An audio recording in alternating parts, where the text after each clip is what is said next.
IMF ने असूली तौर पर FBR की दरख्वास्त पर प्रॉपर्टी की खरीदो फरोख्त पर आयद विदहोल्डिंग टैक्स की शरह अप्रैल 2025 से 2% कम करने की जुज़वी रियायत देने पर रजामंदी जाहिर कर दी है। ताहम फरोख्त कुनंदगान पर आयद विदहोल्डिंग टैक्स की शरह बरकरार रहेगी। जंग और द न्यूज़ में शाये होने वाली मेहताब हैदर की रिपोर्ट के मुताबिक बिजली के शोबे में सर्कुलर डेट को कम करने के लिए बैंकों से 1257 अरब रुपए इकट्ठा करने की इजाज़त भी दे दी है। रिपोर्ट के मुताबिक IMF ने प्रॉपर्टी खरीदारों पर फेडरल एक्साइज ड्यूटी कम करने पर भी इत्तफाक किया है। FBR की दरख्वास्त पर IMF ने टैक्स का हदफ 60 अरब रुपए कम करने पर भी इत्तफाक कर लिया है।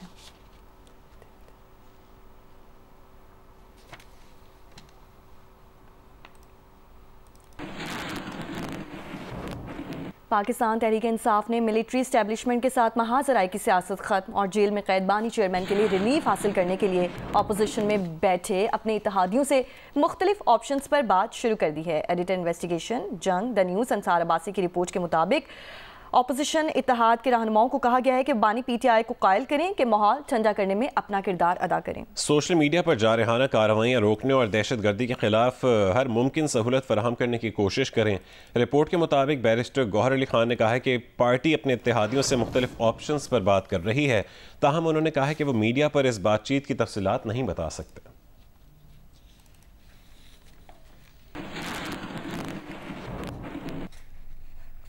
राना सनाउल्लाह ने कहा है कि बानी PTI अगर 9 मई के वाक़यात पर सिद्ध के दिल से माफ़ी मांग लें तो रिहाई मुमकिन हो सकती है। मामलात कैसे आगे बढ़ेंगे? सियासी तौर पर हम सब अपनी अपनी जगह बंद गली में नहीं है। नहीं, देखे बंद गली में तो इमरान खान साहब भी सबको लेके गए हुए हैं ना। वो ये समझते हैं कि वो इस तरह से कोई इनकलाब ले आएंगे। नहीं, यहाँ पे इनकलाब आने के कोई चांसेस नहीं है। यहाँ पे जमहूरी जदोजहद ही कामयाब होनी है। इमरान खान साहब जो रास्ता इख्तियार किए हुए हैं ना 24 नवंबर और 26 नवंबर वाला, उसकी कामयाबी के कोई चांसेस नहीं। अगर 9 मई पे माजरत कर ली तो फिर रिहाई मुमकिन है उनकी। मेरा ख्याल है कि अगर वो 9 मई पे माजरत कर लें तो बात आगे बढ़ सकती है या बात हो सकती है। राना सनाउल्लाह का तफसीली इंटरव्यू देखिए प्रोग्राम जिरगा में आज रात 10:05 पर। आगे बढ़ते हैं। अमरीकी महकमा खारजा ने वाज़ेह किया है कि अमरीकी वीज़ा के जायज़ के अमल मुकम्मल होने की डेडलाइन आज नहीं है। ताहम ये वाज़ेह नहीं किया कि इस मामले पर हतमी ऐलान कब तक किया जाएगा। तर्जुमान टैमी ब्रूस ने कहा है कि जो बात हमें मालूम है वो ये है कि महकमा खारजा का अज़्म है कि वो वीज़ा अमल के ज़रिए अपनी कौम और शहरियों को तहफ़्फ़ुज़ करे। वीज़ा अमल में ये बात यकीनी बनानी चाहिए कि अमरीका आने वाले मुसाफिर अमरीकी कौमी सलामती और पब्लिक सेफ्टी के लिए ख़तरा ना हो। Today was supposed to be the deadline for the visa review that was called for in the executive order. There's some indication that that deadline may have actually been extended. Can you shed any light on that? I can tell you that the deadline is now not today. Okay. I can't tell you the specifics, but it's don't expect that to be that today is a day that something will have to come out. Of course, what we do know is that what I can say to you is that the Department of State is committed to protecting our nation and its citizens by upholding the highest standards of national security and public safety through our visa process, as laid out by Trump's executive order, which is what initiated this dynamic. The visa adjudication process must ensure that U.S.-bound foreign travelers do not pose a threat to the national security and public safety of the United States. This was obviously a huge discussion on September 12th, 2001. And this is an issue that Americans care about and the nation's safety requires. The department, however, does not comment on internal deliberations or communications to the extent where at least I can tell you that the deadline is not today. सलामती council को गजा में Israeli जारियत के खिलाफ फैसला कुन इक़दाम करना होगा। पाकिस्तान का दो टोक मुतालबा मुस्तकिल मंदूब मुनीर अकरम ने कहा कि इसराइल ने गजा में जारी नस्लकुशी को मगरबी किनारे तक फैला दिया है। इसराइली नाकाबंदी की वजह से 90% से ज़ायद गजा की आबादी भूख का शिकार है। इसराइली ज़ालिमाना इक़दामात मगरबी किनारे से फ़लस्तीनियों को बेदखल करने का मंसूबा है। सलामती काउंसिल इसराइली बर्बरियत को ख़त्म करने के लिए फ़ौरी इक़दामात करे। इसराइल को फ़ौरी तौर पर गजा और मगरबी किनारे में फ़ौजी कार्रवाइयाँ रोकनी चाहिए। मुनीर अकरम ने कहा है कि गजा पर इंसानी इमदाद की नाकाबंदी को फौरी ख़त्म किया जाए।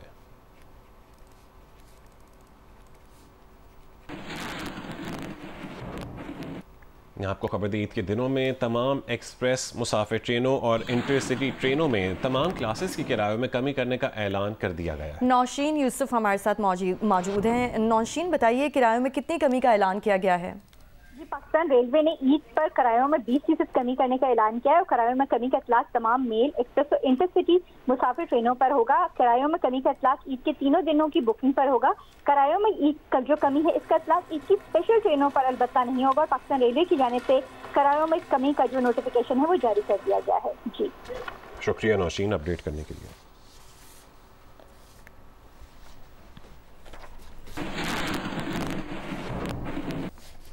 तोरखम सरहद से पैदल आमदोरफ्त भी 28 रोज़ बाद शुरू हो गई। इमिग्रेशन हुक्काम के मुताबिक सिर्फ वीज़ा पासपोर्ट के हामिल मुसाफिरों को अफगानिस्तान आमदोरफ्त की इजाज़त है। तोरखम सरहदी गुजरगाह 3 रोज़ कबल तिजारत के लिए भी खोल दी गई थी। इमिग्रेशन हुक्काम के मुताबिक 21 फरवरी को पाकिस्तान और अफगानिस्तान के दरमियान कशीदगी और झड़पों के बायस इमिग्रेशन सिस्टम को नुकसान पहुंचा था। इमिग्रेशन सिस्टम में फ़नी खराबी के बायस पैदल आमदोरफ्त भी मुअत्तल थी। आज इमिग्रेशन सिस्टम की फ़नी खराबी दूर करके मुसाफिरों को आमदोरफ्त शुरू कर दी गई है। इससे पहले तिजारत के लिए 3 रोज़ कबल तोरखम सरहद को खोल दिया गया था। हुक्काम के मुताबिक तोरखम सरहद के रास्ते अफगानिस्तान को यौमिया औसतन 10,000 अफराद की आमदोरफ्त होती है। मुस्तफ़ा आमिर कत्ल केस में गिरफ्तार मुल्जिमान अरमगान और शिराज से मुतालिक अहम CCTV वीडियो जियो न्यूज़ ने हासिल कर ली। दोनों मुल्जिमान मुस्तफ़ा आमिर को जलाने के बाद खुली सुजुकी में बैठकर हब से कराची वापस आए। तफसीलात जानने के लिए हमने राब्ता किया है जियो न्यूज़ के नुमाइंदे काशिफ मुश्ताक से। काशिफ, बताइए CCTV वीडियो में क्या कुछ इंकशाफात हुए हैं? देखें, तफ्तीशी हुकाम ये बताते हैं कि ये CCTV फुटेज 7 जनवरी की है और जब 6 जनवरी की रात को अरमगान और शिराज मुस्तफ़ा को लेकर यहाँ से रवाना हुए थे अब दुराजी के इलाके में, और उसके बाद वहाँ उसकी गाड़ी छोड़कर जलाने के बाद वापस निकले थे तो कई घंटे पैदल चलते रहे और उसके बाद एक सुजुकी पिकअप से जो है वो इन्होंने लिफ्ट ली थी और लिफ्ट लेने के बाद वहाँ से ये कराची तक पहुंचे थे।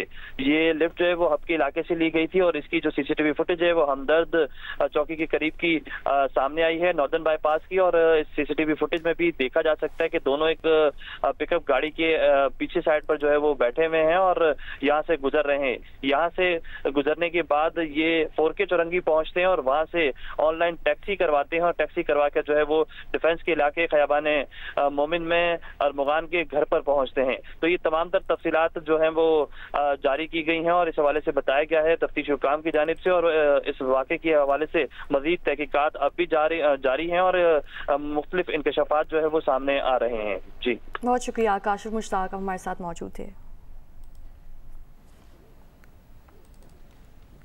कोयटा में रेड जोन की तरफ जाने वाले रास्ते किसी भी मुमकिन एहतजाज के पेश नज़र कंटेनर्स खड़े करके बंद कर दिए गए हैं।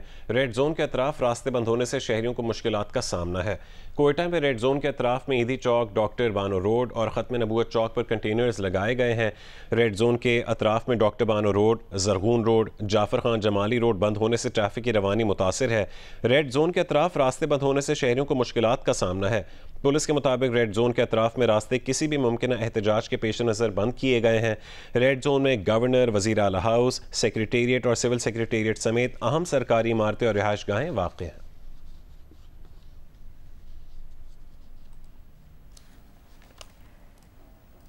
बलोच यकजहती कमेटी की कॉल पर कोयटा के इलाके सरियाब रोड पर एहतजाज किया गया। इस दौरान सड़क को रुकावटें लगाकर बंद कर दिया गया है। बलूचिस्तान के मुख्तलिफ शहरों में शटर डाउन हड़ताल की जा रही है। बलोच यकजहती कमेटी की जानिब से सरियाब रोड सड़क को रुकावटें लगाकर बंद कर दिया गया है।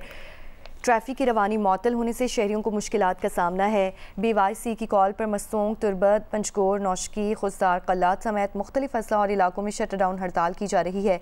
मुख्तलिफ शहरों में दुकानें और कारोबारी मराकज़ बंद हैं, जबकि इस मौके पर ट्रैफिक भी मामूल से कम है। उधर सोराब में नूरी नसीर खान चौक पर BYC के कारकुनों ने एहतजाजन रुकावटें खड़ी करके कौमी शाहरा को बंद कर दिया। शाहरा की बंदिश से सोराब में कोयटा कराची ट्रैफिक मअतल है। मुसाफिर और ट्रांसपोर्टर्स को परेशानी का सामना।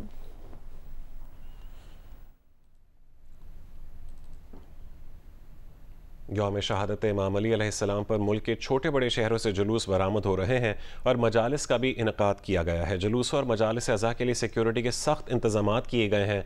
मुल्तान में यौम शहादत इमाम अली अलैहिस्सलाम के सिलसिले में 12 मातमी जुलूस और 15 मजालिस मुनक़्क़िद की गईं।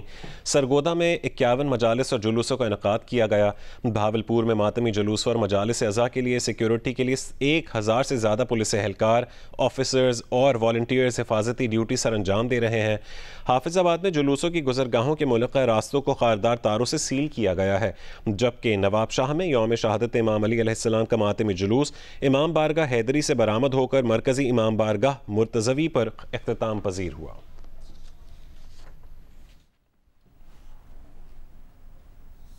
कराची में यौम अली के मरकजी जुलूस की सिक्योरिटी इंतजाम सख्त किए गए हैं, जबकि ट्रैफिक प्लान पर भी तरतीब दिया गया है।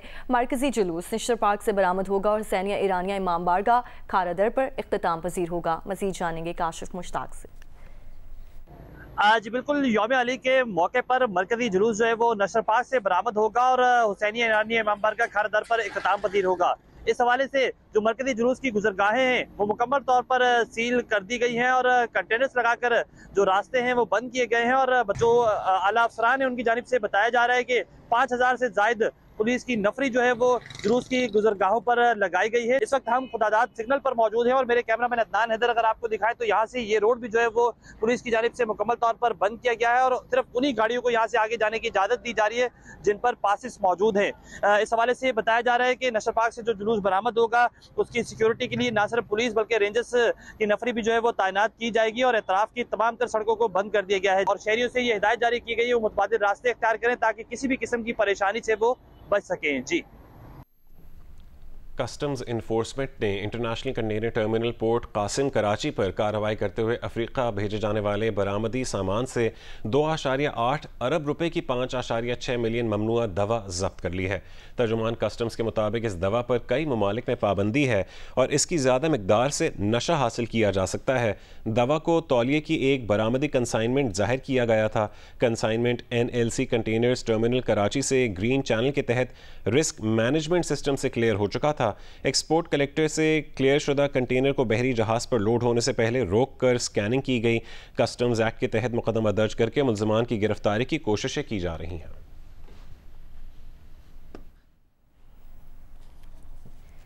लाहौर में शजरकारी मुहिम का आगाज़ हो चुका है। मुख्तलिफ वुज़रानी यूनिवर्सिटीज़, हाउसिंग सोसाइटीज़, दफातर और दीगर मकामात पर पौधे लगाए। सूबाई वज़ीर सेहत ख्वाजा इमरान नज़ीर ने लाहौर की निजी हाउसिंग सोसाइटी और बुनियादी मरकज़ी सेहत अली रज़ा आबाद में पौधे लगाए। उनका कहना था कि भट्टों समेत 12,000 मकामात पर ग्रीन जोन बनाए जाएंगे। आवाम शजरकारी मुहिम में भरपूर हिस्सा लेंगी। सनती मराकज़ की 5,500 एकड़ खाली अराजी पर भी शजरकारी होगी। वज़ीर तालीम सिकंदर हयात ने निजी यूनिवर्सिटी में पौधा लगाया। उनका कहना था कि यूनिवर्सिटीज और कॉलेजेस में 5 लाख पौधे लगा रहे हैं। अमेरिका के बॉक्सिंग के हैवीवेट लेजेंड जॉर्ज फॉरमैन 76 साल की उम्र में चल बसे। जॉर्ज फॉरमैन ने 1968 में ओलंपिक गोल्ड मेडल जीता। रिंग में बिग जॉर्ज के नाम से मशहूर बॉक्सिंग के हैवीवेट लेजेंड जॉर्ज फोरमैन 76 साल की उम्र में चल बसे। जॉर्ज फोरमैन ने 1968 में ओलंपिक गोल्ड मेडल जीता। वो 2 बार वर्ल्ड हैवीवेट टाइटल भी अपने नाम कर चुके हैं। ईद उल फितर के करीब आते ही बाजारों में रश बढ़ गया है। खवातीन और बच्चों की खरीदारी जोरों पर है। मजीद क्या तफसीलात हैं बताएंगी जियो न्यूज़ की नुमाइंदा शीबा हैदर। ईद उल फितर की आमद के साथ ही पेशावर के बाजारों में खवातीन खरीदारों का रश बढ़ गया है। अंदरूनी शहर और पेशावर सदर के बाजारों में खवातीन का खासा रश दिखाई दे रहा है और खवातीन जो है वो ईद की खरीदारी में मसरूफ दिखाई दे रही है। हमारे साथ एक खातून मौजूद है, उनसे बात करते हैं। तकरीबन मैंने अपनी शॉपिंग मुकम्मल कर ली है। अभी टेलर के पास आई हूँ, उनके साथ शूज़ वगैरह और ये चूड़ियाँ वगैरह मुकम्मल करने हैं, उनके साथ मैचिंग लेनी है और बच्चों का भी कुछ रहता है, इंशाल्लाह वो भी कंप्लीट कर लेंगे। बड़ों के साथ साथ बच्चे भी ईद की खरीदारी में मसरूफ दिखाई दे रहे हैं। पेशावर के मुख्तलिफ बाजारों में मुख्तलिफ स्टॉल्स लगाए गए हैं जिनमें चूड़ियों की आर्टिफिशियल ज्वेलरी और मेहंदी के स्टॉल शामिल हैं, जिन पर खवातीन का खासा रश दिखाई दे रहा है। खवातीन से हमारी बात हुई तो उनका ये कहना था कि गुज़िश्ता साल की निस्बत रवां साल कीमतों में दुगना इजाफा हुआ है। उनका ये भी कहना था कि ईद की खरीदारी लाजमी है। खवातीन की खरीदारी का ये सिलसिला 4 रात तक जारी रहता है। जी